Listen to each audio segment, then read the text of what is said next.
നമസ്കാരം മലയാള വാർത്തകളിലേക്ക് സ്വാഗതം. ആദ്യം പ്രധാന വാർത്തകൾ.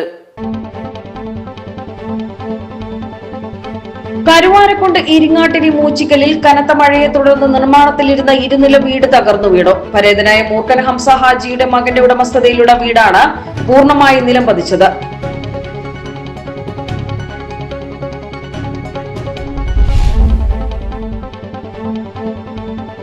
കാട്ടാനകളെ കൊണ്ട് പൊറുതിമുട്ടി കർഷകർ. ചാലിയാർ കാനക്കുത്ത് കർഷകനായ മാസില മോഹനന്റെ 400 കപ്പമൊരിടും അരേക്കർ സ്ഥലത്തെ വളർത്തുപുല്ലും 35,000 രൂപയോളം മുതൽ മുടക്കി നിർമ്മിച്ച വൈദ്യുതി വേലി തകർത്താണ് കഴിഞ്ഞ ദിവസം ആന കൃഷിയിടത്തിൽ പ്രവേശിച്ചത്.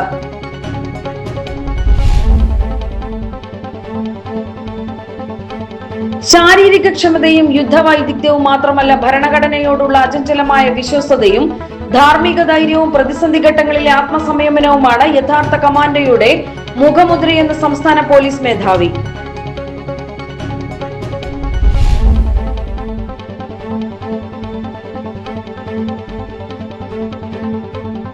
സ്വകാര്യ ആശുപത്രിയിൽ നവജാത ശിശുവിന്റെ മൃതദേഹം കണ്ടെത്തിയ സംഭവവുമായി ബന്ധപ്പെടുത്തി തന്റെ ഫോട്ടോ സോഷ്യൽ മീഡിയയിൽ ദുരുപയോഗം ചെയ്യുന്നുവെന്ന പരാതിയുമായി യുവാവ്.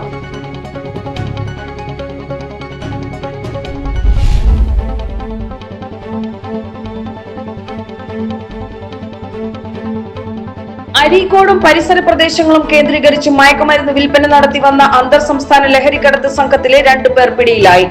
MDMAയുമായി 2 യുവാക്കൾ പോലീസിന്റെ പിടിയിൽ.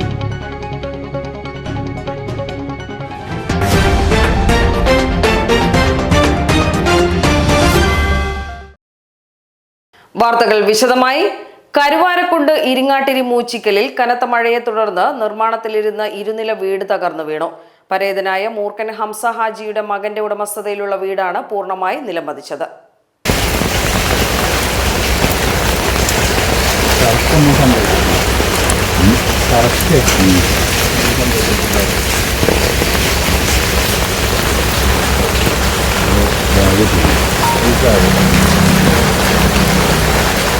വീടിന്റെ പണികൾ അവസാന ഘട്ടത്തിലായിരുന്നു. അപകടം നടന്നത് പുലർച്ചെയായതിനാലും നിർമ്മാണ തൊഴിലാളികൾ ആരും തന്നെ സ്ഥലത്തില്ലാതിരുന്നതിനാലും വൻ ദുരന്തമാണ് ഒഴിവായത്. സംഭവത്തിൽ ആളപായമോ പരിക്കുകളോ റിപ്പോർട്ട് ചെയ്തിട്ടില്ല.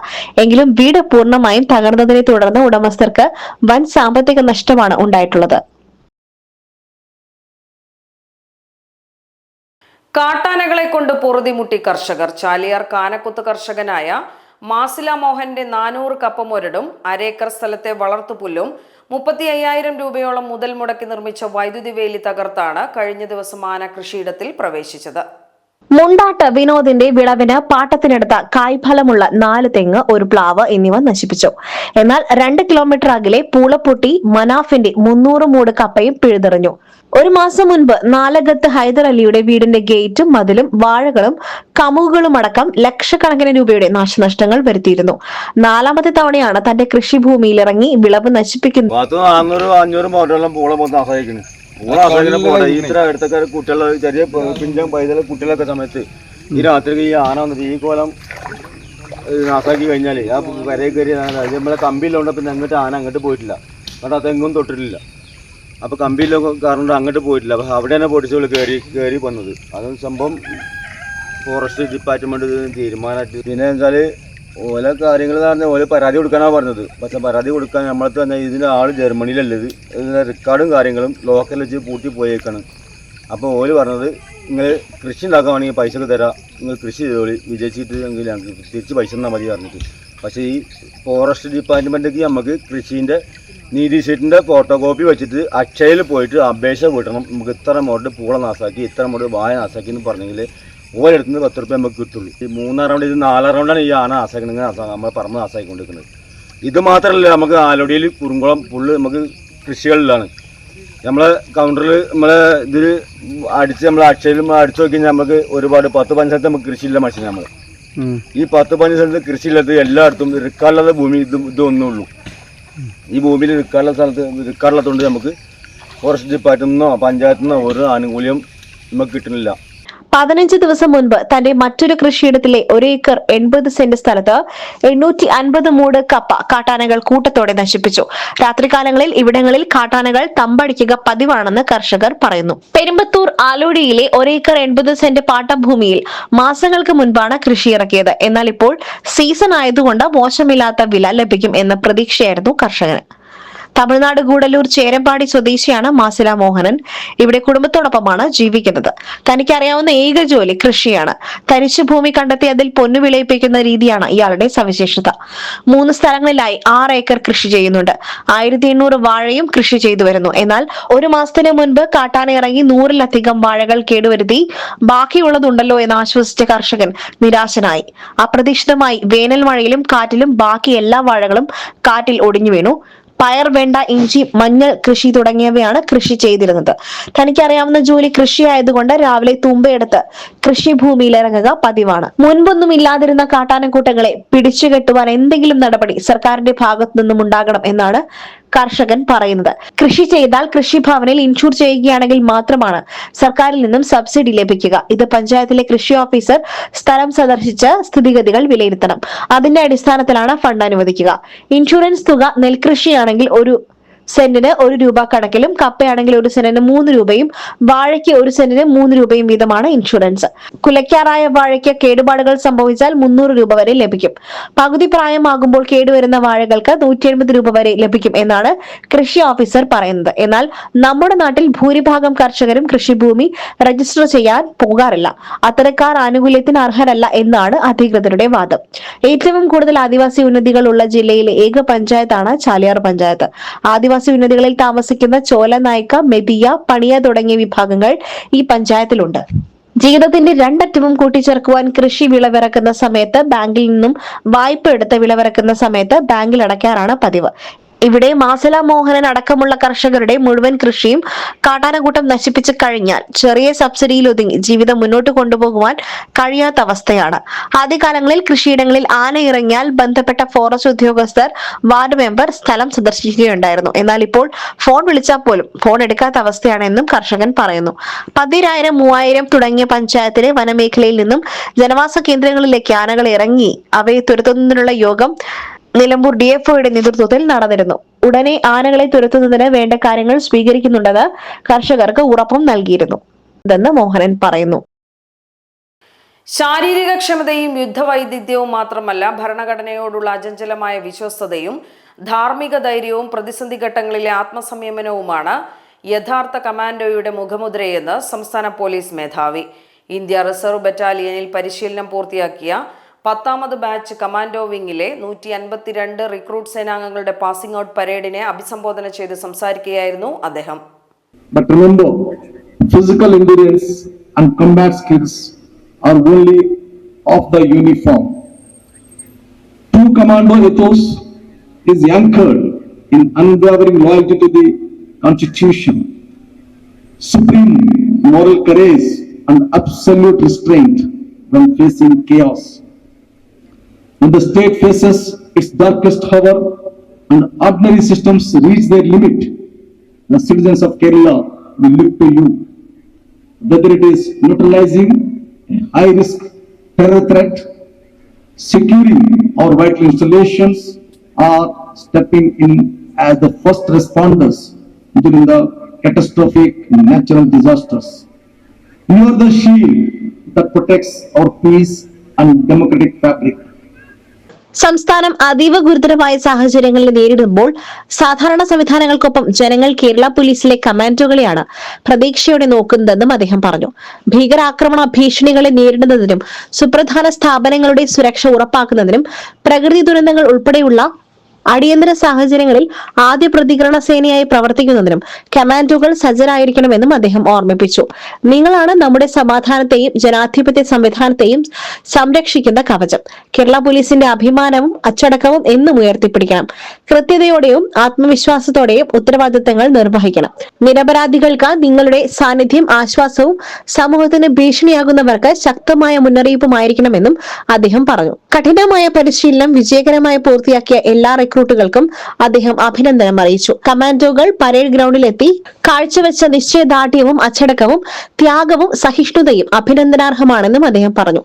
കമാൻഡിംഗ് ഓഫീസർമാർ, പരിശീലകർ, പരിശീലന സ്ഥാപനത്തിലെ മുഴുവൻ അംഗങ്ങൾ എന്നിവരുടെയും സമർപ്പണവും പ്രൊഫഷണലിസവും യുവ കമാൻഡോകളെ സമൂഹ സേവനത്തിന് പ്രാപ്തരായ പോലീസ് ഉദ്യോഗസ്ഥരാക്കി വളർത്തിയെടുത്തതിൽ നിർണായക പങ്ക് വഹിച്ചതായും അദ്ദേഹം ചൂണ്ടിക്കാട്ടി. കേരള പോലീസ് യൂണിഫോം അധികാരത്തിന്റെ പ്രതീകം മാത്രമല്ല, ഉത്തരവാദിത്തത്തിന്റെയും സത്യസന്ധതയുടെയും അച്ചടക്കത്തിന്റെയും സേവന മനോഭാവത്തിന്റെയും പ്രതീകമാണെന്നും അദ്ദേഹം പറഞ്ഞു. ഭരണഘടന സംരക്ഷിക്കുക എന്നതാണ് പോലീസിന്റെ പ്രഥമ ഉത്തരവാദിത്തമെന്നും ജനങ്ങൾ പോലീസിന്റെ വാക്കുകളേക്കാൾ പ്രവർത്തനങ്ങളെയാണ് കൂടുതൽ ഓർക്കുന്നതെന്നും അദ്ദേഹം കൂട്ടിച്ചേർത്തു. പൊതുജനങ്ങളുമായുള്ള ഓരോ ഇടപെടലും, ഓരോ അന്വേഷണവും, ഗതാഗത നിയന്ത്രണ ചുമതലയും രക്ഷാപ്രവർത്തനവും പൊതുസേവനത്തിന്റെ ഓരോ നിമിഷവും കേരള പോലീസിന്റെ വിശ്വാസ്യത ഉയർത്തുന്നതിൽ നിർണായകമാണെന്നും ഉദ്യോഗസ്ഥരുടെ പെരുമാറ്റവും പ്രൊഫഷണലിസവും കരുണയും തന്നെയാണ് ജനങ്ങൾ ഈ സ്ഥാപനത്തിൽ അർപ്പിക്കുന്ന വിശ്വാസം നിർണ്ണയിക്കുന്നതെന്നും അദ്ദേഹം പറഞ്ഞു. Manjeri MLA advocate M Rahmathulla, Mananthavady MLA Usha Vijayan, commandant armed police battalion KE Baiju IPS, India reserve battalion commandant P Vahid IPS, additional director general of police armed police battalion Balram Kumar, Upadhyaya IPS, ജില്ലാ പോലീസ് മേധാവി ചൈത്ര തെരേസ ജോൺ തുടങ്ങിയവർ പങ്കെടുത്തു.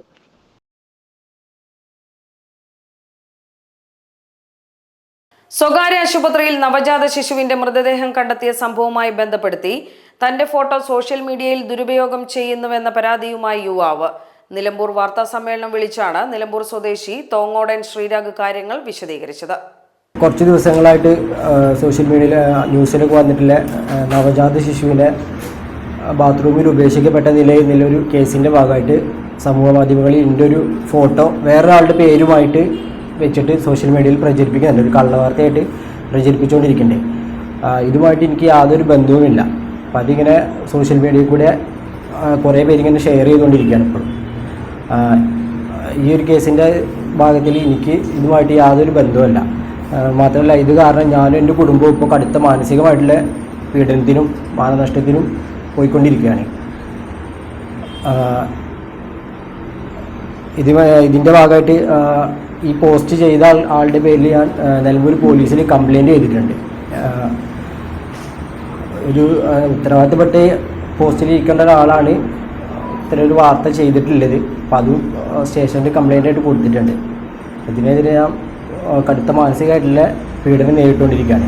ഇതുമായിട്ട് എനിക്ക് യാതൊരു ബന്ധവുമില്ല. ഇതൊരു കള്ളപ്രചാരണമായിട്ടാണ് സോഷ്യൽ മീഡിയയിൽ കൂടെ നടന്നുകൊണ്ടിരിക്കുന്നത്. ഇതിന് മുന്നേ നമ്മൾ ഒരു കംപ്ലയിൻറ്റ് കൊടുത്തിട്ടുണ്ടായിരുന്നു സ്റ്റേഷനിൽ. ഈ വാട്സപ്പിൽ ഇങ്ങനെ പ്രചരിപ്പിക്കുന്നു എന്ന് പറഞ്ഞിട്ട് സ്റ്റേഷനിൽ പോയിട്ട് കംപ്ലയിൻറ്റ് കൊടുത്തിട്ടുണ്ടായിരുന്നു. അത് കഴിഞ്ഞിട്ടും പിന്നെ കഴിഞ്ഞ 3-ാം തീയതിയാണ് ഈ ഒരു പോസ്റ്റ് ഇൻസ്റ്റാഗ്രാം വഴി പോസ്റ്റ് ചെയ്തത്. അപ്പോൾ അതിനെ തുടർന്ന് അത് ഒരുപാട് പേര് കാണുകയും ഷെയർ ചെയ്യുകയും ചെയ്തു. കഴിഞ്ഞ 3-ാം തീയതി ഇന്നലെയാണ് പോസ്റ്റ് ചെയ്തിട്ടുള്ളത്. അപ്പോൾ തന്നെ ഞാൻ കോട്ടക്കലിൽ കഴിഞ്ഞ 6 മാസമായിട്ട് ഞാൻ ആക്സിഡൻ്റായിട്ട് ചികിത്സയിലായിരുന്നു. കോട്ടക്കലിലായിരുന്നു.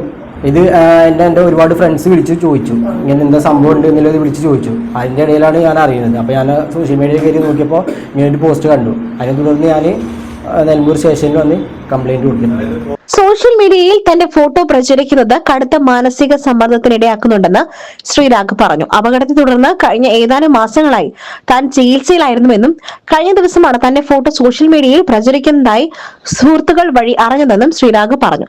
ഫോട്ടോയ്ക്കൊപ്പം ചേർത്ത പേര് തന്റേതല്ല. ഇക്കാര്യത്തിൽ നിലമ്പൂർ പോലീസിൽ പരാതി നൽകിയിട്ടുണ്ട്. വിഷയത്തിൽ ആവശ്യമായ എല്ലാ നിയമ നടപടികളും സ്വീകരിക്കുമെന്നും ശ്രീരാഗ് പറഞ്ഞു. എൻ്റെ പേര് ഇങ്ങനെ നടക്കുന്നുണ്ട് പറഞ്ഞിട്ട്. അപ്പോൾ ഞങ്ങൾ ഞായറാഴ്ച പോയെങ്കിൽ ഞാനെൻ്റെ തുണക്കാരനെ പോയിട്ട് കംപ്ലയിൻറ്റ് കൊടുത്തിരുന്നു.